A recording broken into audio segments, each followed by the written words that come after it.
మీకు graph questions అంటే భయమున్నా, నర్వస్‌గా feel అవుతున్నా, లేక join CSIR, UGC, DBT, JRF net ఎగ్జామ్‌లో గ్రాఫ్ క్వెషన్‌ని ఎలా అటెంప్ట్ చేయాలో తెలియకపోతే ఈ కంప్లీట్ కోర్స్ మీకోసమే. చాలా మంది యాస్పిరెంట్స్ గ్రాఫ్ క్వెషన్‌ని డిఫికల్ట్ అని స్కిప్ చేస్తారు. కానీ నిజం ఏంటి అంటే గ్రాఫ్ ఇంటర్ప్రిటేషన్ అనేది మెమరైజ్ చేయడం కాదు. అది ఒక సింపుల్ సీక్వెన్స్‌ని అర్థం చేసుకోవడం. ఈ కంప్లీట్ సిరీస్‌లో నేను మీకు అబ్సల్యూట్ బేసిక్స్ నుండి గ్రాఫ్ ఇంటర్ప్రిటేషన్ నేర్పిస్తాను. మీకు access, variable, scale, slope, intercept లాంటి టర్మ్స్ గురించి ముందు నాలెడ్జ్ లేకపోయినా ప్రాబ్లం లేదు. ప్రతి కాన్సెప్ట్ ని సింపుల్ గా స్టెప్ బై స్టెప్ గా లైఫ్ సైన్సెస్ ఎగ్జాంపుల్స్ తో అర్థం అయ్యేలాగా డిస్కస్ చేస్తాం. ఈ సిరీస్ కంప్లీట్ అయ్యేసరికి మీరు ఏ గ్రాఫ్ అయినా కాన్ఫిడెన్స్ తో రీడ్ చేయగలుగుతారు, కామన్ మిస్టేక్స్ అవాయిడ్ చేయగలుగుతారు, ఎగ్జామ్ లో గ్రాఫ్ బేస్డ్ క్వశ్చన్ ని చాలా ఫాస్ట్ గా సాల్వ్ చేయగలుగుతారు. So deep inside bio sciences కి స్వాగతం. మన గ్రాఫ్ ఇంటర్ప్రిటేషన్ జర్నీని ఇప్పుడు స్టార్ట్ చేద్దాం. గ్రాఫ్ ఇంటర్ప్రిటేషన్ లో మనం ఏ టాపిక్ కవర్ చేస్తామంటే ఫస్ట్ ఫౌండేషన్స్. మనం గ్రాఫ్ ఇంటర్ప్రిటేషన్ ని కంప్లీట్ బేసిక్ లెవెల్ నుండి స్టార్ట్ చేస్తాం. ఏ గ్రాఫ్ నైనా చదవడానికి ముందు తెలుసుకోవాల్సిన ఫండమెంటల్ కాన్సెప్ట్ అని నేర్చుకుందాం. తర్వాత రోడ్ మ్యాప్ లో అసలు బేసిక్ గ్రాఫ్ ఇంటర్ప్రిటేషన్ ఎలా సీక్వెన్స్ వైజ్ చేయాలో చూస్తాం. చార్ట్ టైప్స్ లో లైఫ్ సైన్సెస్ మరియు బయోటెక్నాలజీలో ఎక్కువ యూజ్ చేసే డిఫరెంట్ టైప్స్ ఆఫ్ గ్రాఫ్ గురించి నేర్చుకుందాం. ప్రతి గ్రాఫ్ ఎప్పుడు ఎందుకు యూజ్ చేస్తారో కూడా చూద్దాం. స్లోప్ అండ్ ఇంటర్సెప్ట్ లో స్లోప్ మరియు ఇంటర్సెప్ట్ మ్యాథమెటికల్ గా మరియు బయోలాజికల్ గా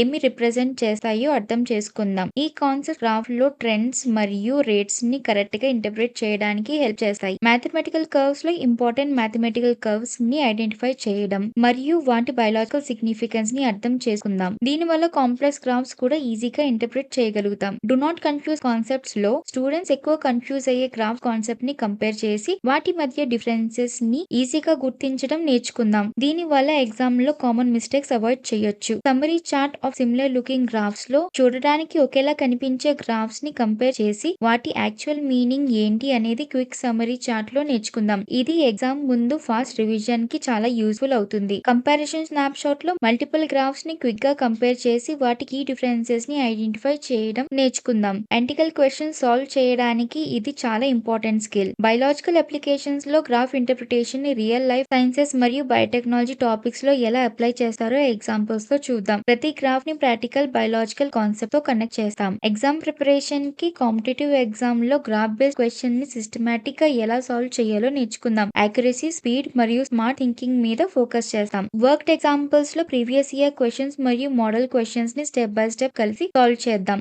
గ్రాఫ్ బేస్డ్ ప్రాబ్లమ్స్ ని అప్రోచ్ చేయడం ఎలా అనేది ప్రాక్టికల్ గా అర్థం అవుతుంది. కామన్ మిస్టేక్స్ లో గ్రాఫ్ చదివినప్పుడు స్టూడెంట్స్ ఎక్కువగా చేసే మిస్టేక్స్ ఏంటి అనేది తెలుసుకుందాం. వీటిని అవాయిడ్ చేస్తే ఈజీ మార్క్స్ మిస్ అవ్వకుండా ఉంటాయి. రిజల్ట్స్ చెక్ లిస్ట్ లో మీ ఇంటర్ప్రిటేషన్ కరెక్ట్ గా ఉందా లేదా అని వెరిఫై చేయడానికి ఒక సింపుల్ చెక్ లిస్ట్ యూస్ చేద్దాం. దాని వల్ల ఎర్రర్స్ తగ్గుతాయి మరియు కాన్ఫిడెన్స్ పెరుగుతుంది. ప్రాక్టీస్ టిప్ లో రెగ్యులర్ ప్రాక్టీస్ ద్వారా గ్రాఫ్ ఇంటర్ప్రిటేషన్ స్కిల్స్ ని ఇంప్రూవ్ చేయడానికి ఎఫెక్టివ్ స్ట్రాటజీస్ నేర్చుకుందాం. చిన్న ఇంప్రూవ్మెంట్స్ కూడా ఎగ్జామ్ లో పెద్ద డిఫరెన్సెస్ క్రియేట్ చేస్తాయి. ఆన్సర్స్ టు ఫోకస్ లో గ్రాఫ్స్ ని ఎఫిషియెంట్ గా ఇంటర్ప్రిట్ చేసే మోస్ట్ లైక్లీ కరెక్ట్ ఆన్సర్స్ ని ఎలా ఐడెంటిఫై చేయాలో డిస్కస్ చేద్దాం. ఇది ఎస్పెషల్లీ మల్టిపుల్ చాయిస్ క్వశ్చన్స్ కి చాలా యూస్ఫుల్ అవుతుంది. శాంపుల్ క్వశ్చన్స్ లో చివరిగా recent CSIR, UGC, DBT, JRF net exam నుండి యాక్చువల్ గ్రాఫ్ బేస్డ్ క్వశ్చన్స్ ని సాల్వ్ చేద్దాం. దీని వల్ల ఇప్పటి వరకు నేర్చుకున్న కాన్సెప్ట్ అన్ని రియల్ ఎగ్జామ్ క్వశ్చన్స్ లో అప్లై చేయగలుగుతాం. ఇప్పుడు డిఫరెంట్ గ్రాఫ్ టైప్ గురించి నేర్చుకునే ముందు ఒక బేసిక్ క్వశ్చన్ కి ఆన్సర్ తెలుసుకుందాం. అసలు గ్రాఫ్ అంటే ఏంటి? సింపుల్ గా చెప్పాలంటే గ్రాఫ్ అనేది రెండు లేక ఎక్కువ వేరియబుల్స్ మధ్య ఉన్న రిలేషన్షిప్ ని విజువల్ గా చూపించే ఒక మెథడ్. పెద్ద టేబుల్స్ లో ఉన్న నంబర్స్ ని చదవకుండా అదే ఇన్ఫర్మేషన్ ని చాలా ఈజీగా అర్థం చేసుకోవడానికి గ్రాఫ్ హెల్ప్ చేస్తుంది.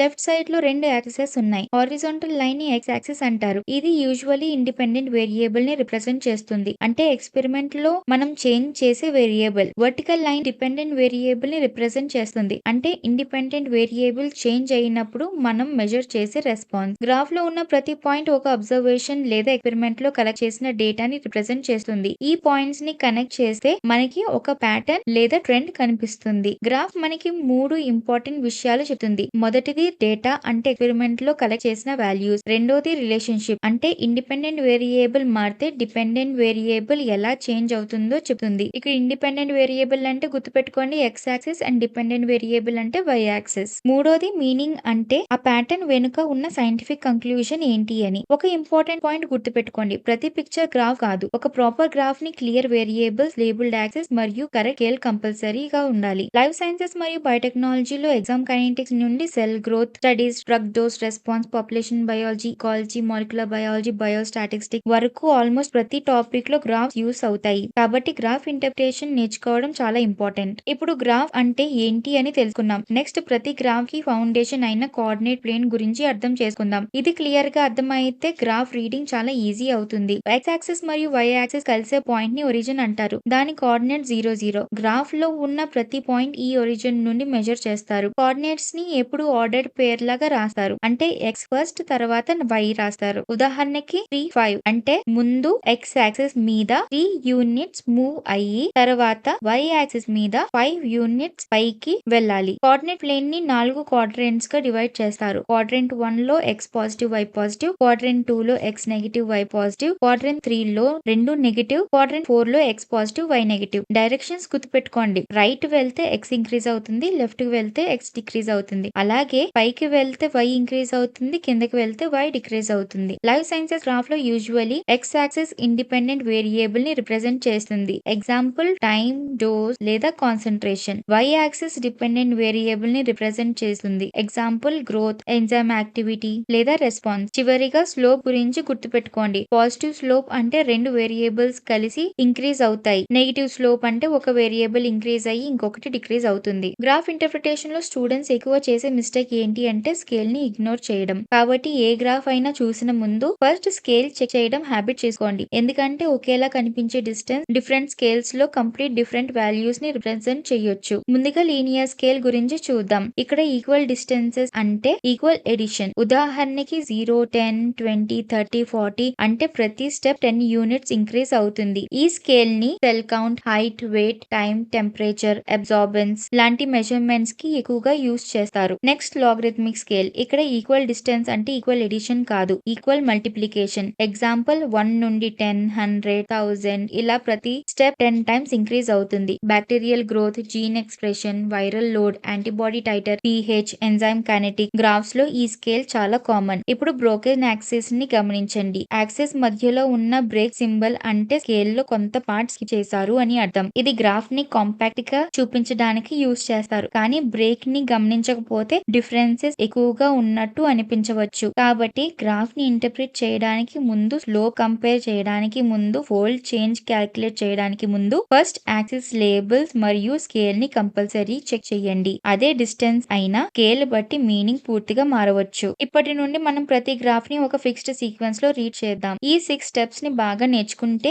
ఏ గ్రాఫ్ వచ్చినా సిస్టమాటిక్ గా అనాలిసిస్ చేయగలుగుతారు. First decode. Title, axis, variables, unit, scale లాంటివి డికోడ్ చేయాలి. Second recognise. చార్ట్ ఫ్యామిలీలో ఉన్న graph types, curve, shape, slope, intercepts ని రికగ్నైజ్ చేయాలి. Third quantify. వాల్యూస్ ని రీడ్ చేయాలి, గ్రూప్ ని కంపేర్ చేయాలి, variation, mean, median, error bar, standard deviation, confidence intervals లాంటివి క్వాంటిఫై చేయాలి. Fourth interpret. గ్రాఫ్ ప్యాటర్న్ ని బయోలాజికల్ మీనింగ్ గా మార్చాలి. ఇంకా ట్రెండ్స్, రిలేషన్షిప్స్ అండ్ ప్యాటర్న్స్ ని ఐడెంటిఫై చేయాలి. Fifth evaluate. గ్రాఫ్ లో లిమిటేషన్స్ లేదా మిస్లీడింగ్ ఫీచర్స్ ఉన్నాయా అని చెక్ చేయాలి. అలాగే స్టాటిస్టికల్ సిగ్నిఫికెన్స్ ని అసెస్ చేయాలి. Final predict. అబ్జర్వ్ ట్రెండ్ లో ఉన్న ఫ్యూచర్ వాల్యూస్ ని ఎస్టిమేట్ చేయాలి. అలాగే అవైలబుల్ డేటా ఆధారంగా లాజికల్ ప్రెడిక్షన్స్ చేయాలి. నెక్స్ట్ స్లైడ్స్ లో ఈ 6 స్టెప్స్ ని ఒక్కొక్కటి డీటెయిల్ గా నేర్చుకుందాం. ఇప్పుడు మన గ్రాఫ్ ఇంటర్ప్రిటేషన్ లో ఫస్ట్ స్టెప్ అయిన డీకోడ్ ని నేర్చుకుందాం. గ్రాఫ్ ని ఇంటర్ప్రిట్ చేసే ముందు ఫస్ట్ గ్రాఫ్ లో ఏం ఇన్ఫర్మేషన్ ఉందో ఐడెంటిఫై చేయాలి. ముందుగా టైటిల్ చూడండి. టైటిల్ గ్రాఫ్ దేని గురించి ఉందో చెప్తుంది. ఇక్కడ title effect of temperature on enzyme activity అంటే టెంపరేచర్ చేంజ్ అయితే ఎంజైమ్ యాక్టివిటీ ఎలా మారుతుందో ఈ గ్రాఫ్ చూపిస్తుంది. తర్వాత 2 యాక్సెస్ ని ఐడెంటిఫై చేయండి. ఎక్స్ యాక్సెస్ అంటే హారిజాంటల్ యాక్సెస్ ఇండిపెండెంట్ వేరియబుల్ అయిన టెంపరేచర్ ని రిప్రజెంట్ చేస్తుంది. ఎక్స్పెరిమెంట్ లో మారేది ఇదే. వై యాక్సెస్ అంటే వర్టికల్ యాక్సెస్ డిపెండెంట్ వేరియబుల్ అయిన రిలేటివ్ ఎంజైమ్ యాక్టివిటీని రిప్రజెంట్ చేస్తుంది. మనం మెజర్ చేసే రెస్పాన్స్ ఇదే. ఇప్పుడు యూనిట్స్ చూడండి. టెంపరేచర్ డిగ్రీ సెల్సియస్ లో ఉంది, ఎంజైమ్ యాక్టివిటీ పర్సెంటేజ్ లో ఉంది. యూనిట్స్ తెలియకుండా వాల్యూస్ ని కరెక్ట్ గా ఇంటర్ప్రిట్ చేయలేము. చివరిగా స్కేల్ ని అబ్జర్వ్ చేయండి. ఎక్స్ యాక్సిస్ లో ప్రతి division 10 degree Celsius, y axis లో ప్రతి డివిజన్ 20% ఎంజైమ్ యాక్టివిటీని రిప్రజెంట్ చేస్తుంది. స్కేల్ ని చెక్ చేయడం వల్ల క్యాలిక్యులేషన్ మిస్టేక్స్ అవాయిడ్ చేయవచ్చు. కాబట్టి ఒక సింపుల్ రూల్ గుర్తుపెట్టుకోండి. టైటిల్ చదవండి, 2 యాక్సిస్ ని ఐడెంటిఫై చేయండి, వేరియబుల్స్, యూనిట్స్ మరియు స్కేల్ ని చెక్ చేయండి. అప్పుడు గ్రాఫ్ ని కరెక్ట్ గా అర్థం చేసుకోగలుగుతారు. ఇప్పుడు మనం సెకండ్ స్టెప్ రికగ్నైజ్ ని నేర్చుకుందాం. గ్రాఫ్ ని డికోడ్ చేసిన తర్వాత వెంటనే వాల్యూస్ చదవకండి. ముందు గ్రాఫ్ యొక్క ఓవరాల్ స్ట్రక్చర్ ని గుర్తించాలి. మొదటిగా చార్ట్ ఫ్యామిలీని ఐడెంటిఫై చేయండి. ఇది లైన్ గ్రాఫ్ అంటే డేటా పాయింట్స్ లైన్స్ తో కనెక్ట్ అయ్యి కంటిన్యూస్ చేంజ్ ని చూపిస్తాయి. తర్వాత కర్వ్ షేప్స్ ని అబ్జర్వ్ చేయండి. ఈ గ్రాఫ్ యూని మోడల్ షేప్ లో ఉంది, అంటే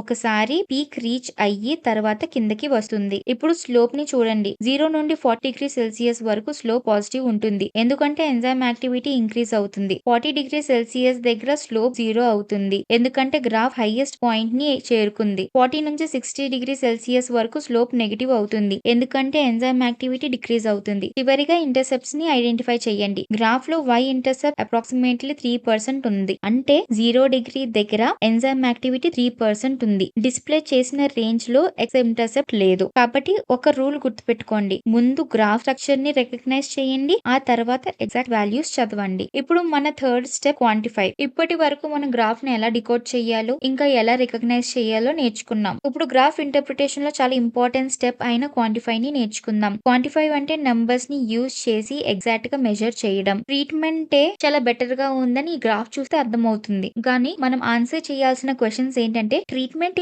ఎంత బెటర్ గా ఉంది, యావరేజ్ వాల్యూస్ ఏంటి, రీడింగ్స్ ఎంత వ్యారీ అయ్యాయి, అలాగే ఈ రిజల్ట్స్ ని ఎంత ట్రస్ట్ చేయొచ్చు. సైంటిస్ట్ గ్రాఫ్ ని చూసి కంక్లూజన్ చేయరు, వాళ్ళు ప్రతి స్టేట్మెంట్ ని నంబర్ తో సపోర్ట్ చేస్తారు. కాబట్టి ఇప్పుడు ప్రతి కాన్సెప్ట్ ని ఒక ఎగ్జాంపుల్ తో అర్థం చేసుకుందాం. మొదటిగా ఈ గ్రాఫ్ లో ఉన్న డాట్స్ ని అబ్జర్వ్ చేయండి. ప్రతి డాట్ ఒక అబ్జర్వేషన్ లేదా ఒక ఎక్స్పెరిమెంట్ రిజల్ట్ ని రిప్రజెంట్ చేస్తుంది. ఒక సింపుల్ ఎగ్జాంపుల్ తీసుకుందాం. ముగ్గురు స్టూడెంట్స్ ఉన్నారు. కంట్రోల్ లో ఉన్న స్టూడెంట్ ఎక్కువ క్లాస్ టీచింగ్, బుక్ స్టడీ మీద బేస్ అయ్యి ఎగ్జామ్ రాశాడు. ట్రీట్మెంట్ ఏ స్టూడెంట్ ఏంటి అంటే class teaching, book study and tuitions attend అయ్యి ఎగ్జామ్ రాశాడు. ఇంకా ట్రీట్మెంట్ బి స్టూడెంట్ ఎవరంటే ఓన్లీ బుక్ స్టడీ చేసి ఎగ్జామ్ రాశాడు. వీళ్ళ ముగ్గురికి వచ్చిన వాల్యూస్ డిఫరెంట్ గా ఉన్నాయి, అండ్ వీళ్ళు ఒకే టెస్ట్ ని 5 సార్లు రాశారు. అప్పుడు వీళ్ళకి వచ్చిన వాల్యూస్ ఏంటో చూద్దాం. కంట్రోల్ లో ఉన్న స్టూడెంట్ స్కోర్ చేసింది 40, 45, 50, 55, 60. ట్రీట్మెంట్ ఏ స్టూడెంట్ స్కోర్ చేసింది 60, 65, 70, 75, 80. And treatment B student score చేసింది 32, 37, 42, 47, 52. అలాగే ఈ గ్రాఫ్ లో గ్రీన్ డాట్స్ 40, 45, 50, 55, 60 ని రిప్రజెంట్ చేస్తుంది. ట్రీట్మెంట్ ఏ లో yellow డాట్స్ 60, 65, 70, 75, 80 ని రిప్రజెంట్ చేస్తుంది. అలాగే ట్రీట్మెంట్ బి లో బ్లూ డాట్స్ 32, 37, 42, 47, 52 ని రిప్రజెంట్ చేస్తుంది. కాబట్టి గ్రాఫ్ చూసినప్పుడు ఒక నంబర్ మాత్రమే కాదు, ముందు అన్ని అబ్జర్వేషన్స్ ని చూడాలి. దీంట్లో శాంపుల్ సైజ్ 5, అంటే 5 సార్లు ఎక్స్పెరిమెంట్ కండక్ట్ చేశారు అని అర్థం. ఇప్పుడు మీన్ చూసినట్లయితే ఎల్లో డైమండ్ ని అబ్జర్వ్ చేయండి, అది మీన్ ని రిప్రజెంట్ చేస్తుంది. మీన్ అంటే యావరేజ్. సింపుల్ ఎగ్జామ్ చూసినట్లయితే 5 మంది పిల్లల దగ్గర చాక్లెట్స్ ఉన్నాయి. ఒకరి దగ్గర 40 చాక్లెట్స్ ఉన్నాయి, ఇంకొకరి దగ్గర 45, తర్వాత 50, 55, 60. ఇప్పుడు అన్ని చాక్లెట్స్ ని అందరి దగ్గర నుంచి కలెక్ట్ చేసుకుని అందరికి ఈక్వల్ గా డిస్ట్రిబ్యూట్ చేసాం. ఇప్పుడు ప్రతి పిల్లాడి దగ్గర 50 చాక్లెట్స్ ఉంటాయి. అదే మీన్ అంటే మన గ్రాఫ్ లో కంట్రోల్ వాల్యూస్ 40, 45, 50, 55, 60 అవన్నీ కలిపితే 250. మన దగ్గర ఉన్న శాంపుల్ సైజ్ ఎంత అంటే 5. 255 డివైడెడ్ బై 5 చేస్తే మనకి 50 వచ్చింది. ఇదే మీన్ వాల్యూ. అలాగే ట్రీట్మెంట్ ఏ మీన్ 70, ఇంకా ట్రీట్మెంట్ బి మీన్ 42. కాబట్టి ఈ గ్రాఫ్ లో yellow డైమండ్ యావరేజ్ ని చూపిస్తుంది. అందుకే కంట్రోల్ లో ఈ మీన్ ని మనం 50 లో చూపించాం, ట్రీట్మెంట్ ఏ లో 70 లో చూపించాం, ఇంకా ట్రీట్మెంట్ బి లో 42 లో చూపించాం. ఇప్పుడు మీడియన్ గురించి చూద్దాం. మీడియన్ అంటే స్మాలెస్ట్ నుండి లార్జెస్ట్ వరకు అరేంజ్ చేసినప్పుడు మధ్యలో ఉండే వాల్యూ. ఎగ్జాంపుల్ కి 5 మంది పిల్లల్ని హైట్ ప్రకారం లైన్ లో నిలబెట్టడం అనుకోండి. షార్టెస్ట్, కొంచెం టాలర్, మిడిల్, ఇంకా టాలెస్ట్. ఎగ్జాక్ట్లీ మిడిల్ లో ఉన్న పిల్లవాడి హైటే మీడియన్. మన కంట్రోల్ వాల్యూస్ ఆల్రెడీ ఆర్డర్ లోనే ఉన్నాయి. 40, 45, 50, 55, 60. మిడిల్ నంబర్ 50, కాబట్టి మీడియన్ 50. ట్రీట్మెంట్ ఏ మీడియన్ లో 70, ట్రీట్మెంట్ బి మీడియన్ లో 42. పింక్ లైన్ మీడియన్ ని రిప్రజెంట్ చేస్తుంది, అందుకే పింక్ లైన్ ని 50 లో ఇండికేట్ చేసాం. కంట్రోల్ లో ట్రీట్మెంట్ ఏ లో 70 లో ఇండికేట్ చేసాం, ఇంకా ట్రీట్మెంట్ బి లో 42 లో ఇండికేట్ చేసాం. ఇప్పుడు మీన్ మరియు మీడియన్ డిఫరెన్సెస్ అర్థం చేసుకుందాం. చాలా మంది పిల్లలు ఇక్కడే కన్ఫ్యూజ్ అవుతారు. మీను 50 చూపిస్తుంది, మీడియన్ కూడా 50 చూపిస్తుంది కంట్రోల్ లో. ఏం తేడా ఉంది మీన్ కి మీడియన్ ని? అది పూర్తిగా అర్థం చేసుకోవాలంటే మనం ఒక ఎగ్జాంపుల్ చూడవలసిందే. ఇప్పుడు 5 మంది పిల్లలకి మనం పాకెట్ మనీ ఇచ్చాం. ఒకరికి 20, ఇంకొకరికి 20, మూడో వాడికి 20, నాలుగో పాపకి 20, ఇంకా 5వ బాబుకి 500 రూపాయలు ఇచ్చాం. అప్పుడు ఇక్కడ యావరేజ్ చూసినట్లయితే మనకి 116 వచ్చింది. ఒకవేళ మనం అందరికి 20 రూపాయలు ఇచ్చినట్లయితే అప్పుడు మనకి మీన్ 20 వద్దును, గానీ ఇక్కడ మనం ఒకరికి మాత్రం 500 ఇచ్చినప్పుడు మన మీన్ 116 అయిపోయింది. కానీ మన మీడియన్ చూసినట్లయితే ఇక్కడ మనం మిడిల్ వాల్యూ ఎప్పుడు 20 ఉంటుంది. దీన్ని బట్టి మనకు అర్థం అవుతుంది ఏంటి అంటే మీన్ ఎక్స్ట్రీమ్ వాల్యూస్ వల్ల ఎఫెక్ట్ అవుతుంది, కానీ మీడియన్ మాత్రం ఎక్కువగా ఎఫెక్ట్ అవ్వదు. అందుకే సైంటిస్ట్ మీన్ తో పాటు మీడియన్ కూడా కంపేర్ చేస్తారు. చేస్తారు. ఇప్పుడు ఈ డాట్స్ ని అబ్జర్వ్ చేయండి. కొన్ని దగ్గరగా ఉన్నాయి, కొన్ని దూరంగా ఉన్నాయి. ఈ స్ప్రెడ్ ని వేరియేషన్ అంటారు. అంటే ఈ స్ప్రెడ్ ని నంబర్ లో మెజర్ చేయడం. సింపుల్ ఎగ్జాంపుల్ ఏంటి అంటే 5 మంది పిల్లలు బాస్కెట్ లో బాల్ త్రో చేస్తున్నారు. అన్ని బాల్స్ బాస్కెట్ దగ్గర పడితే లో వేరియన్స్. అదే బాల్స్ ప్లే గ్రౌండ్ మొత్తం స్ప్రెడ్ అయితే హై వేరియన్స్. స్ప్రెడ్ ఎక్కువగా ఉంటే వేరియన్స్ కూడా ఎక్కువే. ఈ వేరియన్స్ ని మనం గ్రాఫ్ లో ఏమి రిప్రజెంట్ చేయలేదు. యాక్చువల్లీ వేరియన్స్ ని గ్రాఫ్ లో రిప్రజెంట్ చేసే అవసరం లేదు. ఎందుకంటే వేరియన్స్ మనం స్క్వేర్స్ లో మెజర్ చేస్తాం. మొత్తం క్యాలిక్యులేషన్ అంతా స్క్వేర్స్ లో చేస్తాం. కానీ స్టాండర్డ్ డీవియేషన్ మాత్రం ఎగ్జాక్ట్ నంబర్ లో చేస్తాం. వేరియన్స్ ని ఈజీగా ఎక్స్ప్రెస్ చేయడానికి స్టాండర్డ్ డీవియేషన్ యూస్ చేస్తారు. సపోజ్ మీరు డాట్ బోర్డ్ మీద డాట్స్ త్రో చేస్తున్నారు. అన్ని డాట్స్ సెంటర్ దగ్గర పడితే స్టాండర్డ్ డీవియేషన్ స్మాల్ గా ఉంటుంది. అదే డాట్స్ అన్ని ర్యాండమ్ గా స్ప్రెడ్ అయితే స్టాండర్డ్ డీవియేషన్ లార్జ్ గా ఉంటుంది. మన గ్రాఫ్ లో fine and colour error bars standard deviation represent చేస్తున్నాయి. షార్ట్ ఎర్రర్ బార్స్ అంటే రీడింగ్ కన్సిస్టెంట్ గా ఉన్నాయని, లాంగ్ ఎర్రర్ బార్స్ అంటే వేరియేషన్ ఎక్కువగా ఉంది అని. వేరియేషన్ మరియు స్టాండర్డ్ డీవియేషన్ కి డిఫరెన్స్ ఏంటి అది మనం తెలుసుకుందాం. ఎందుకంటే స్టూడెంట్స్ ఎక్కువ ఇక్కడే కన్ఫ్యూజ్ అవుతారు. వేరియేషన్ మరియు స్టాండర్డ్ డీవియేషన్ రెండు స్ప్రెడ్ ని డిస్క్రైబ్ చేస్తాయి. డిఫరెన్స్ ఏంటి అంటే నేను మీకు ముందు చెప్పినట్లు వేరియన్స్ స్క్వేర్డ్ యూనిట్స్ లో ఉంటుంది, కానీ స్టాండర్డ్ డీవియేషన్ ఒరిజినల్ యూనిట్స్ లోనే ఉంటుంది. కాబట్టి స్టాండర్డ్ డీవియేషన్ ని అర్థం చేసుకోవడం ఈజీ. అందుకే బయోలాజికల్ రీసెర్చ్ పేపర్స్ లో ఎక్కువ స్టాండర్డ్ డీవియేషన్ ని చూపిస్తారు. ఇక్కడ మనం చూసినట్లయితే కంట్రోల్ కి స్టాండర్డ్ డీవియేషన్ 42 to 58. అందుకే ఇక్కడ సైన్ అండ్ బార్స్ చూస్తున్నారు కదా, వీటిని ఎర్రర్ బార్స్ అంటాము. వీటిని మనం 42 to 58 అరేంజ్ చేసాం కంట్రోల్ లో. తర్వాత ట్రీట్మెంట్ ఏ లో చూసినట్లయితే 62 to 78 చూపించాం. అలాగే ట్రీట్మెంట్ బి లో చూసినట్లయితే 34 to 54 స్టాండర్డ్ డీవియేషన్ వచ్చింది. కాబట్టి గ్రాఫ్ లో ఇలా చూపించాం. ఇప్పుడు వైట్ ఎర్రర్ బార్స్ ని అబ్జర్వ్ చేయండి. ఈ బార్స్ 95 కాన్ఫిడెన్స్ ఇంటర్వెల్ ని రిప్రజెంట్ చేస్తున్నాయి. సింపుల్ ఎగ్జాంపుల్, ఇండియా మొత్తం స్టూడెంట్స్ హైట్ మెజర్ చేయడం పాసిబుల్ కాదు. కాబట్టి 100 స్టూడెంట్స్ శాంపుల్ తీసుకుంటాం. ఆ శాంపుల్ బేస్ చేసి యాక్చువల్ యావరేజ్ ఎక్కడో ఈ రేంజ్ లో ఉండే ఛాన్స్ ఎక్కువగా అని చెప్పేది కాన్ఫిడెన్స్ ఇంటర్వెల్. ఇప్పుడు ఇది సరిగ్గా అర్థం కాలేదా? ఇదే మనం ఫిషింగ్ ఎగ్జాంపుల్ తీసుకుని చెప్దాం. ఇది చాలా ఈజీగా గుర్తుంచుకోగలరు. మీరు లేక్ లో నెట్ వేశారు. ఆ నెట్ లో ఒక fish, for example gold fish అనుకోండి. ఆ గోల్డ్ ఫిష్ నెట్ లో ఎక్కడుందో మనకి ఎగ్జాక్ట్ గా తెలీదు, కానీ నెట్ లో ఉండే అవకాశం ఎక్కువ ఉందని మనకి తెలుసు. కాన్ఫిడెన్స్ ఇంటర్వెల్ కూడా అలాగే. నారో ఇంటర్వెల్ అంటే కాన్ఫిడెన్స్ ఎక్కువ, అదే వైడ్ ఇంటర్వెల్ అంటే అన్సర్టనిటీ ఎక్కువ. మనం గ్రాఫ్ చూసినట్లయితే ఈ వైట్ థిన్ బారే కాన్ఫిడెన్స్ ఇంటర్వెల్ చూపిస్తుంది. ఇక్కడ మనం క్యాలిక్యులేట్ చేసినప్పుడు ఈ డేటాకి మనకి కంట్రోల్ లో కాన్ఫిడెన్స్ 95% కాన్ఫిడెన్స్ ఇంటర్వెల్ 40.1855 to 59.8145 వరకు వచ్చింది. అందుకే మనం ఇక్కడ 40 to 59 వరకు ఈ కాన్ఫిడెన్స్ ఇంటర్వెల్ ని రిప్రజెంట్ చేసాం. ట్రీట్మెంట్ ఏ లో 60 to 79 వరకు రిప్రజెంట్ చేసాం కాన్ఫిడెన్స్ ఇంటర్వెల్ ని. అలాగే ట్రీట్మెంట్ బి లో 95% కాన్ఫిడెన్స్ ఇంటర్వెల్ 32.1855 నుండి 51.8145 వరకు ఉంది. కాబట్టి గ్రాఫ్ చూసినప్పుడు లైన్ ఎక్కువ ఉంది అని మాత్రమే చెప్పకండి. మీ మైండ్ లో ఈ 5 క్వశ్చన్స్ ఉండాలి. మీన్ ఏంటి, మీడియన్ ఏంటి,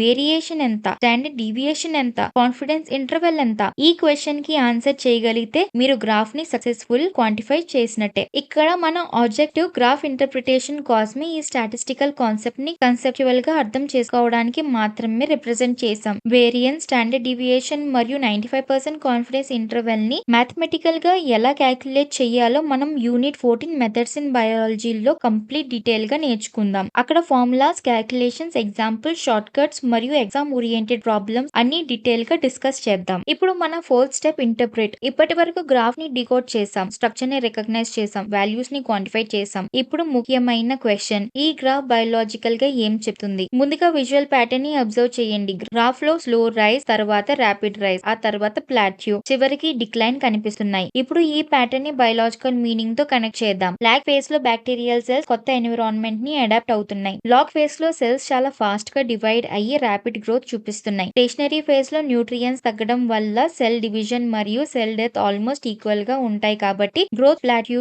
లో ఉంటుంది. డెత్ ఫేజ్ లో సెల్ డెత్ ఎక్కువ అవడం వల్ల వయబుల్ సెల్స్ తగ్గడం ప్రారంభం అవుతుంది. ఓవరాల్ ట్రెండ్ ఏంటి అంటే బ్యాక్టీరియల్ పాపులేషన్ కాన్స్టెంట్ రేట్ లో పెరగదు, టైం తో కంటిన్యూస్ గా మారుతుంది. ఇక్కడ చూపించిన రిలేషన్షిప్ టైం మరియు log of viable cells number మధ్య ఉంది. కాబట్టి గ్రాఫ్ ని డిస్క్రైబ్ చేయడం సరిపోదు, ఆ ప్యాటర్న్ వెనుక ఉన్న బయోలాజికల్ ప్రాసెస్ ని ఎక్స్ప్లెయిన్ చేయడమే నిజమైన గ్రాఫ్ ఇంటర్ప్రిటేషన్. ఇప్పుడు మన 5th స్టెప్ ఇవాల్యుయేట్. గ్రాఫ్ చాలా చాలా ఇంప్రెసివ్ గా కనిపించినా వెంటనే నమ్మకండి. ముందు గ్రాఫ్ డేటాని ఫేర్ గా చూపిస్తుందా, కంక్లూజన్ కి సఫిషియెంట్ ఎవిడెన్స్ ఉందా అని ఇవాల్యుయేట్ చేయాలి. ఈ గ్రాఫ్ ని గమనించండి. ఫస్ట్ లుక్ లో ట్రీట్మెంట్ వల్ల సెల్ వయబిలిటీ చాలా తగ్గినట్టు అనిపిస్తుంది. కానీ కేర్ఫుల్ గా చూస్తే వై యాక్సిస్ 0% నుండి కాకుండా 90% నుండి స్టార్ట్ అయ్యింది. దీన్ని ట్రూనికేటెడ్ యాక్సిస్ అంటారు. ఇది డిఫరెన్స్ ని నిజం కన్నా ఎక్కువగా చూపిస్తుంది. ఇప్పుడు యాక్చువల్ వాల్యూస్ చూద్దాం. Control 96%, treatment 94%. నిజమైన డిఫరెన్స్ కేవలం 2% పాయింట్స్ మాత్రమే. తర్వాత ఇంకో క్వశ్చన్ ఏంటి అంటే శాంపుల్ సైజ్ ఎంత, రిప్లికేట్స్ ఉన్నాయా, ఎర్రర్ బార్స్ ఎక్కడ? ఈ ఇన్ఫర్మేషన్ లేకపోతే రిజల్ట్ ఎంత రిలయబుల్ అనేది మనం చెప్పలేం. అలాగే స్టాటిస్టికల్ సిగ్నిఫికెన్స్ ని గ్రాఫ్ చూసి మాత్రమే డిసైడ్ చేయలేం. దానికోసం వయబిలిటీ ఇన్ఫర్మేషన్ మరియు స్టాటిస్టికల్ టెస్ట్ రిజల్ట్స్ కావాలి. కాబట్టి గుర్తుపెట్టుకోండి, గ్రాఫ్ డ్రామాటిక్ గా కనిపించడం వల్ల కంక్లూజన్ స్ట్రాంగ్ అని అనుకోకండి. ముందు ఇవాల్యుయేట్ చెయ్యండి. ఇప్పుడు మన ఫైనల్ స్టెప్ ప్రెడిక్ట్. గ్రాఫ్ ని కంప్లీట్ గా అర్థం చేసిన తర్వాత ప్రెడిక్షన్స్ చేయవచ్చు. కానీ అవైలబుల్ డేటా లిమిట్స్ లో మాత్రమే చెయ్యాలి. ఈ గ్రాఫ్ లో అబ్జర్వ్ డేటా డే 8 వరకే ఉంది. మనం డే 5 వాల్యూస్ ఎస్టిమేట్ చేయాలంటే అది 2 మెజర్ పాయింట్స్ మధ్యలో ఉంది కాబట్టి ఇంటర్పోలేషన్ యూజ్ చేసి సేఫ్లీ ఎస్టిమేట్ చెయ్యొచ్చు. ఇక్కడ బయోమాస్ అప్రాక్సిమేట్లీ 50 mg ఉంటుంది. కానీ డే 8 తర్వాత ప్రెడిక్ట్ చేయడం ఎక్స్ట్రాపోలేషన్ అంటారు. ఇది చాలా జాగ్రత్తగా చెయ్యాలి. ఎందుకంటే అబ్జర్వ్ రేంజ్ తర్వాత బయోలాజికల్ ప్యాటర్న్ మారవచ్చు. కాబట్టి ప్రెడిక్షన్స్ ఎప్పుడు అబ్జర్వ్ రేంజ్ లో ఉంటే ఎక్కువ రిలయబుల్ ఉంటాయి. డేటా రేంజ్ ని దాటితే అన్సర్టనిటీ కూడా పెరుగుతుంది. ఫైనల్ గా ఒక రూల్ గుర్తుపెట్టుకోండి. ప్రెడిక్షన్స్ అనేది ఎస్టిమేట్ మాత్రమే, ప్రూఫ్ కాదు. డేటా సపోర్ట్ చేసే రేంజ్ ని మించి కంక్లూజన్ ఇవ్వకండి. ఈ ఫౌండేషన్ సెక్షన్ ని కంప్లీట్ చేయడానికి ముందు ఒక సింపుల్ చెక్ లిస్ట్ గుర్తుపెట్టుకోండి. ఎగ్జామ్ లో ఏ గ్రాఫ్ వచ్చినా ఇదే 10 క్వశ్చన్స్ ని మీరు ఆర్డర్ లో ఆన్సర్ చేయగలిగితే మీకు గ్రాఫ్ ఇంటర్ప్రిటేషన్ చాలా ఈజీ అయిపోతుంది. ఫస్ట్, టైటిల్ ఏం చెప్తుంది? సెకండ్, ఎక్స్ యాక్సిస్ లో ఏముంది? థర్డ్, వై యాక్సిస్ లో ఏం మెజర్ చేశారు? ఫోర్త్, యూనిట్స్ ఏంటి? ఫిఫ్త్, స్కేల్ ఎలా ఉంది? సిక్స్త్, గ్రాఫ్ షేప్ ఎలా ఉంది? సెవెంత్, ఇంపార్టెంట్ వాల్యూస్ ఏంటి? ఎయిత్, గ్రూప్స్ లేదా ట్రెండ్స్ ని ఎలా కంపేర్ చేయాలి? నైన్త్, ఎర్రర్ బార్స్ లేదా వేరియేషన్ ఏం ఇండికేట్ చేస్తున్నాయి? ఫైనల్లీ, గ్రాఫ్ నుండి ఏం కంక్లూడ్ చేయొచ్చు మరియు ఏం కంక్లూడ్ చేయకూడదో గుర్తించాలి. ఈ 10 క్వశ్చన్స్ ని హ్యాబిట్ గా మార్చుకుంటే ఏ గ్రాఫ్ అయినా కాన్ఫిడెన్స్ తో అనలైజ్ చేయగలుగుతారు. దీనితో మన part 1 foundation of graph interpretation complete అయ్యింది. ఈ పార్ట్ లో గ్రాఫ్ ని కరెక్ట్ గా అర్థం చేసుకోవడానికి అవసరమైన బేసిక్ కాన్సెప్ట్స్ ని స్టెప్ బై స్టెప్ గా నేర్చుకున్నాం. స్ట్రాంగ్ ఫౌండేషన్ ఉంటే ఏ అడ్వాన్స్డ్ గ్రాఫ్ అయినా ఈజీగా అర్థం